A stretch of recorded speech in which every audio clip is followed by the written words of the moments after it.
একজন সাহাবী আমার নবীজি দপ্তর থেকে বাড়িতে গেলেন, যাওয়ার পরে যায় দেখে ওনার বিবি আরেকজন পুরুষের সাথে জিনা। আজকে আমরা এমন একটি ভিডিও দেখতে যাচ্ছি যে ভিডিওটি হলো আপনারা শুনলে অবাক হয়ে যাবেন যে রাসূলের আমলে সাহাবীদের মধ্যেও পরকীয়া ছিল। একদিন এক সাহাবী রাসূলের দরবার থেকে রাত্রিবেলায় বাড়িতে গিয়ে দেখে তার ওয়াইফ জিনার কাজে লিপ্ত আছে।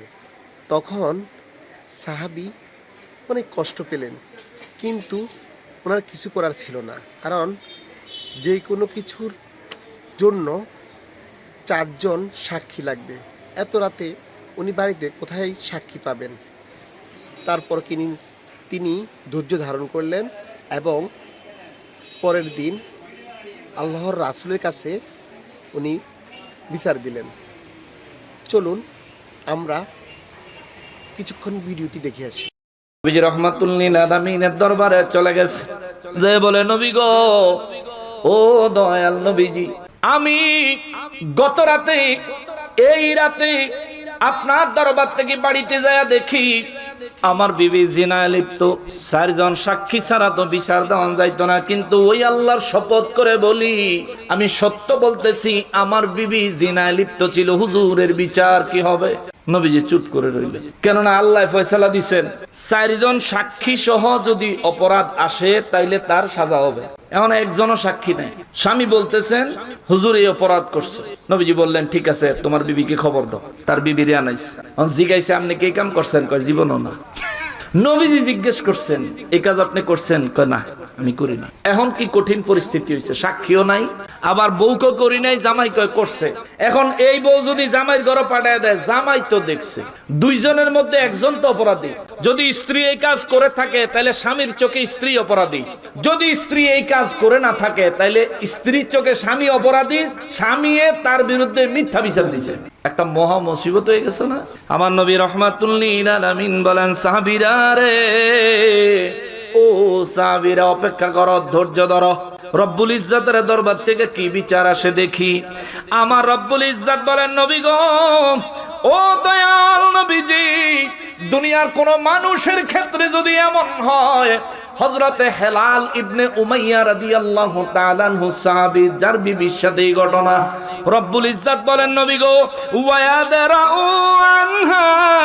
আনহাল আযাব। আমার আল্লাহ কয়, আতাশহাদা আরবা শাহাদাতিম বিল্লাহ। আওয়াজ করে বলেন আল্লাহু আকবার। রব্বুল আলামিন বলেন, কেউ যদি সাক্ষী ছাড়া কাউকে জিনা করতে দেখে ফেলে, আল্লাহ বলেন ওই ব্যক্তি যাকে দেখলো সে যদি আবার অস্বীকার করে, এই 2 জনের ফয়সালা হইল, 2 জনের বিচারের ময়দানে দাঁড় করাবে। পুরুষরে বলবে 4 বার আল্লাহর নামে কসম করবে। কয়বার? 4 বার। 4 জন সাক্ষীর পরিবর্তে 4 বার আল্লাহর নামে কসম করবে। নবী বলেন, হেলাল রে, এরে হেলাল, ও হেলাল, তুমি বলো আমি ওই আল্লাহর কসম করে বলছি। আবার বলো আমি ওই আল্লাহর কসম করে বলছি। আবার বলো আমি ওই আল্লাহর কসম করে বলছি। নবী বলেন, আবার বলো আমি ওই আল্লাহর কসম করে বলছি আমার বিবি জিনা করেছে, আমি আমার চোখে দেখেছি। রব্বুল ইজ্জত কয়, নবী গো, ও নবী, এইভাবে বিচারের কার্য আরম্ভ করেন। আমার নবী আরম্ভ করলেন। আল্লাহ কয় 5 নম্বরে, ওয়াল খামিসাতু আলানাতাল্লাহি আলাইহি। 4 জন সাক্ষীর পরিবর্তে 4 বার আল্লাহর কসম করে বলবে, হ্যাঁ আমি ওই আল্লাহর কসম করে বলছি আমার বিবি এই কাজ করেছে।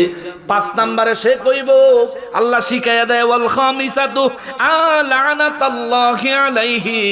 5 নম্বরে ওই ব্যক্তি কইব, আমি যদি আল্লাহর কসম করে মিথ্যা কথা বলে থাকি, আমার উপর যেন আল্লাহর গজব নাজিল হয়। চিৎকার দিয়া বলেন নাউযুবিল্লাহ। আল্লাহ কয় সে 4 বার কসম করব। কসম করার পরে সে 5 নম্বরে কইব, আমি যদি মিথ্যা বলে থাকি আমার উপর আল্লাহর গজব পড়বে, ইনকানা মিনাল কাযিবিন, যদি আমি মিথ্যাবাদী হই তাহলে আমার উপর আল্লাহর লানত গজব পতিত হইব। আচ্ছা মাশাআল্লাহ, সুন্দর ফয়সালা দিলেন নবী রাহমাতুল লিল আলামিন। হযরতে হেলাল রাদিয়াল্লাহু হেলাল ইবনে উমাইয়া রাদিয়াল্লাহু তাআলা আনহুরে বললেন, হেলাল তুমি বলো আল্লাহর কসম 4 বার করে তুমি বিবির বিরুদ্ধে সাক্ষী দাও। হেলাল রাদিয়াল্লাহু তাআলা আনহু 4 বার বললেন। 5 বারে বলার আগে আমার নবী কয়, হেলাল রে, ওই রব্বুল আলামিনকে ভয় করো, আমার আল্লাহকে ভয় করো। দুনিয়ার শাস্তি আখিরাতের আযাবের তুলনায় অনেক হালকা। নবী বলেন, হেলাল দুনিয়ার শাস্তি আখিরাতের আযাবের তুলনায় অনেক হালকা। ওই আখিরাতের আযাবকে, আল্লাহর আযাবকে ভয় করে তুমি সত্যি করে বলো। হেলাল রাদিয়াল্লাহু তাআলা আনহু বলেন, হুজুর আমার বিবি এ কাজ করেছে, আমি যে সাক্ষ্য দিয়েছি এটা সত্য, যদি আমি মিথ্যাবাদী হই তাইলে যেন আল্লাহর গজব, আল্লাহর লানত আমার উপরে পতিত হয়। আওয়াজ দিয়ে বলেন আল্লাহু আকবার। আল্লাহু আকবার। হেলাল রাদিয়াল্লাহু তাআলা আনহুর পক্ষ থেকে অভিযোগ গ্রহণ শেষ। বিচার করার ক্ষেত্রে 3টা দিক দেখতে হয়। এক হলো অভিযোগ শুনতে হয়, দ্বিতীয় হলো সাক্ষী নিতে হয়, 3 নম্বরে হলো আসামিকে আত্মপক্ষ সমর্থনের সুযোগ দিতে হয়। আল্লাহ রাব্বুল ইজ্জাত বলেন, নবী গো নবী, একই ভাবে হেলালের বিবির জিগান। সুবহানাল্লাহ, সুবহানাল্লাহ। হেলাল রাদিয়াল্লাহু তাআলা আনহুর বিবিরে কয়, নবীজি বলেন, বলেন মা। হেলাল রাদিয়াল্লাহু তাআলা আনহুর বিবি প্রথমে বলে ফেলছে, ওই আল্লাহর কসম করে বলি আমার স্বামী আমার বিরুদ্ধে মিথ্যা অভিযোগ দিছে। নাউজুবিল্লাহ, নাউজুবিল্লাহ। আর একটু জোরে কর, নাউজুবিল্লাহ। আর একটু জোরে কর, নাউজুবিল্লাহ। হেলাল রাদিয়াল্লাহু তাআলা আনহু নবীজি রাহমাতুল লিল আলামিন, দু জাহানের বাদশার সাহাবী। একটাবার চিন্তা করে দেখেন ওনার চরিত্র মোবারক, আখলাক মোবারক কতটাই না পবিত্র। যারা নবীজির একটা মাত্র ইশারায় নিজেকে কুরবানি করে দিত যুদ্ধের ময়দানে, সেই সাহাবীর ঘরে এই এমন বউ বেরিয়ে আল্লাহর রাসূলের সামনে বলতেছেন, আল্লাহর কসম আমার স্বামী আমার বিরুদ্ধে মিথ্যা সাক্ষী দিয়েছে। নবী বলেন, দ্বিতীয়বার বলো। দ্বিতীয়বার আবার একই কথা, আল্লাহর কসম আমার স্বামী আমার বিরুদ্ধে মিথ্যা সাক্ষী দিয়েছে। নবী বলেন, তৃতীয়বার বলো।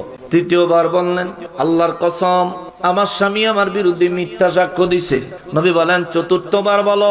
মহিলা চতুর্থবার বলে ফেলছে, আল্লাহর কসম আমার স্বামী আমার বিরুদ্ধে মিথ্যা অভিযোগ দিয়েছে, আমি জিনা করি নাই। নবী রাহমাতুল লিল আলামিন পঞ্চমবারে যখন নিজের উপর আল্লাহর লানত চাইবে, তখন আমার নবী রাহমাতুল লিল আলামিন ভালো কইরা বুঝাইলেন, এ হেলালের বিবি রে, দুনিয়ার শাস্তি আখিরাতের আযাবের চাইতে অনেক হালকা, আল্লাহর আযাবের চাইতে অনেক হালকা রে হেলালের বিবি। অতএব আল্লাহকে ভয় করো, পরিশেষে সত্যি করে বলো। হেলালের বিবির ভিতরে ভয় ঢুকছে, ভয়ের কারণে কিছুক্ষণ চুপ করে রইছে, চিন্তা করছে, না এবার সত্যি কথা কইয়া দিই যে আমি অপরাধী। মহিলা মানুষ মন পাল্টায় কি দ্রুত না দেরি করে? মহিলা মানুষের মন পাল্টা যায় কিন্তু খুব তাড়াতাড়ি, ঠিক না? যুবক ভাইরা কথা যুবকরা তো মাঝে মধ্যে ফেসবুকে স্ট্যাটাস দেয়, নারীর মন আর আকাশের রং একই, যে কোনো সময় পাল্টায় যাইতে পারে। কেন? আমার যুবক ভাইরা খুব ভালো করে বুঝে, আসলে এই কথা সত্য। বেচারি চিন্তা করছে, হায় হায়, আখিরি নবী দু জাহানের বাদশা রাহমাতুল লিল আলামিন বলতেছেন, আখিরাতের আযাবের চাইতে দুনিয়ার শাস্তি অত্যন্ত সামান্য। তুমি সত্যি করে বলো। কিছুক্ষণ দম ধরে থাইক্কা বেরিয়ে হের পরে কয়, আমার কারণে আমার পরবর্তী প্রজন্ম, আত্মীয় স্বজন সবার উপর আমি কালি লাগতো দিতাম না। 5 নম্বরে বেড়ি কইয়া বইছে, আন্না গাদাবাল্লাহি আলাইহা, এই বেড়ি কইয়া বইছে যে আমার জামাই আমার বিরুদ্ধে মিথ্যা সাক্ষী দিছে, আমি এই কাজ করি নাই। আমি যদি এই কাজ করে থাকি তাহলে আল্লাহর গজব আমার উপর পতিত হোক। চিৎকার দিয়া বলেন নাউজুবিল্লাহ। আল্লাহর হাবিব রাহমাতুল লিল আলামিনের দরবারে এই ঘটনা এখন আসামিদের চাইতে বড় মুসিবত হয়ে গেছে বিচারকের, ঠিক না?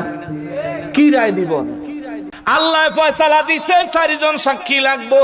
সাক্ষী নাই, আল্লাহ ফয়সালা দিছে 4 বার কসম করা লাগবে। এখন অভিযোগকারীও কসম দেয়, আসামিও কসম দেয়।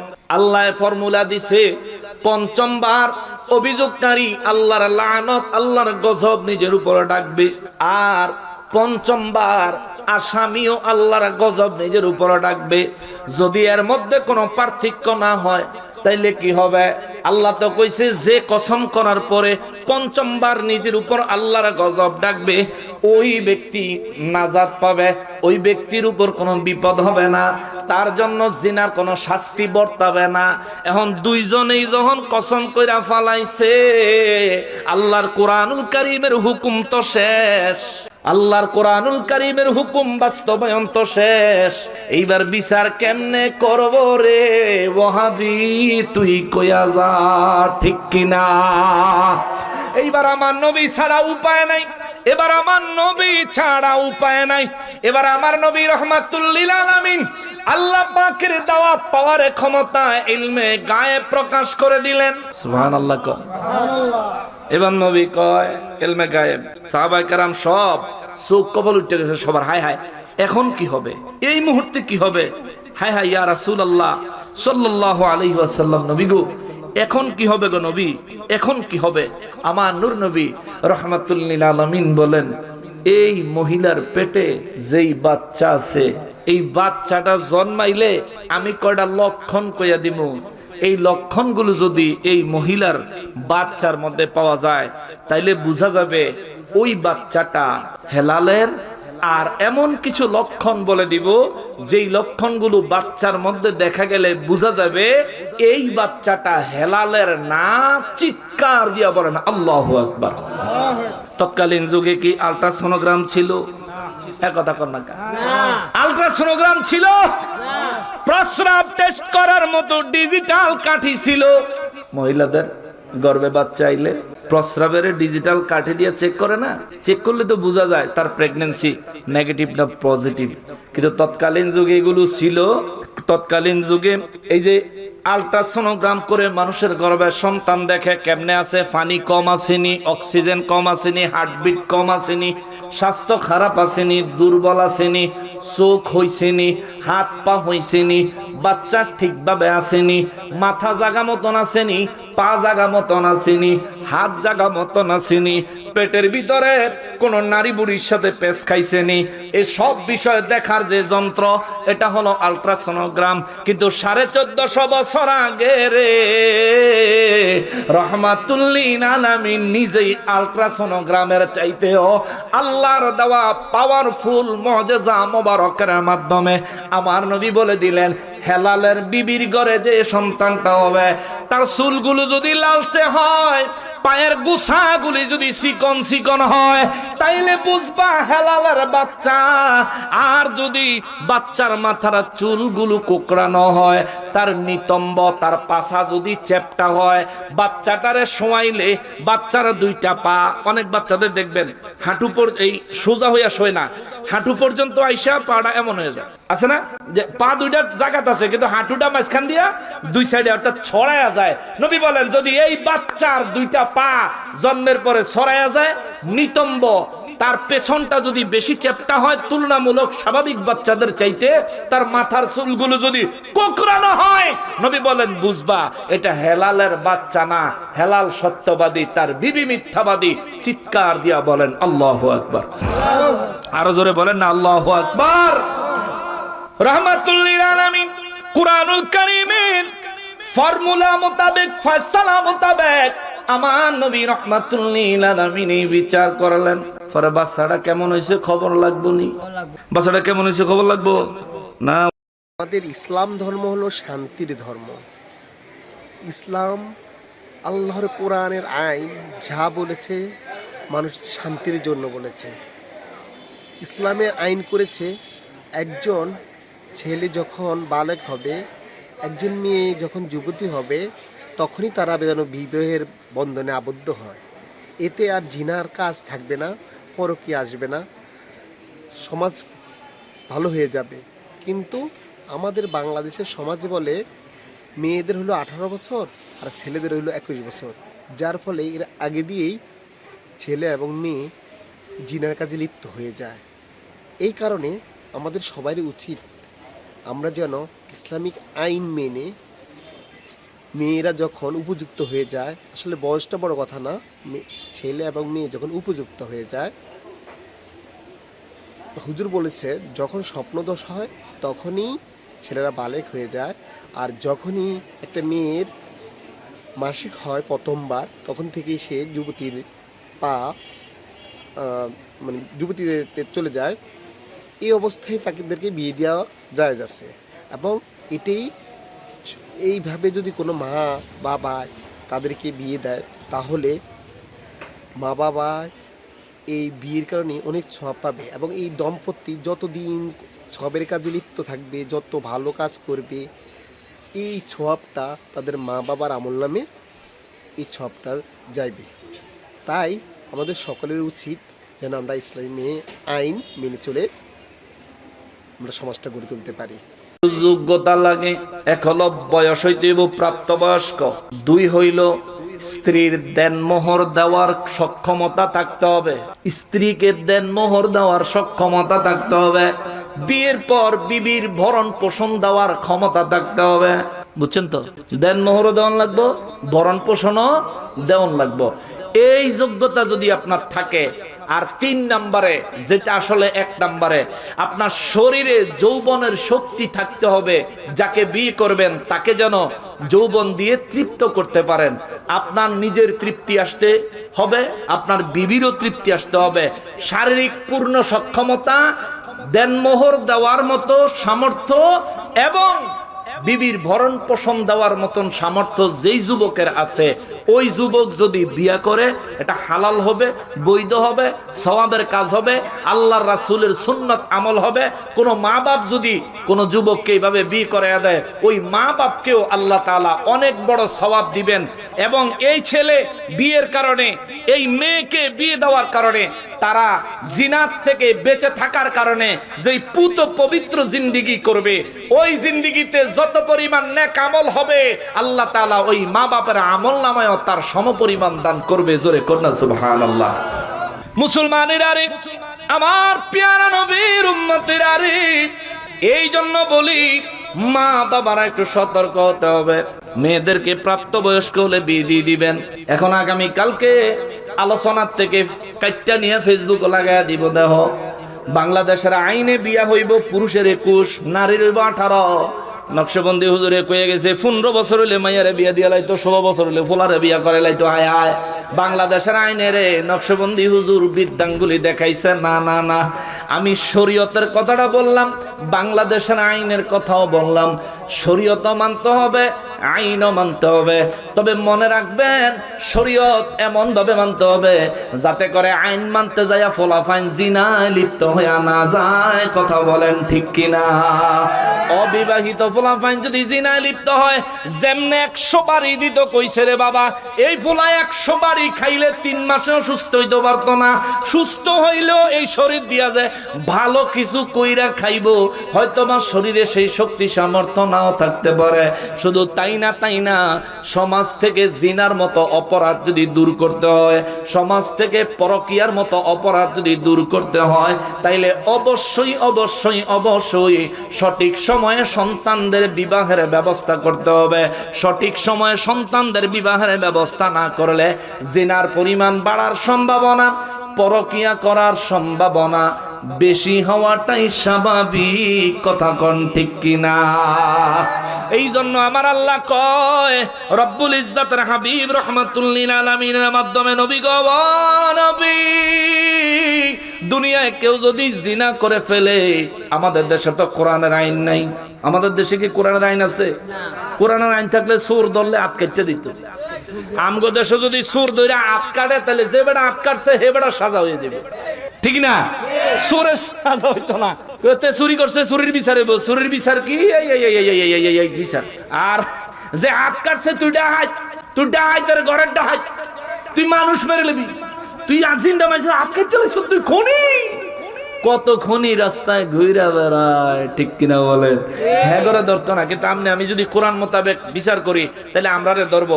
এনজিও হইব, কত সামাজিক কত আদরের লোকজন আইব, ব্রিটিশরা আইব, কত বড় বড় পত্রিকার থেকে নিউজ হইব, কেন জানেন? যাতে ইসলামী শাসন আইন দেশে কায়েম না হয়। কথা কোন ঠিক কিনা?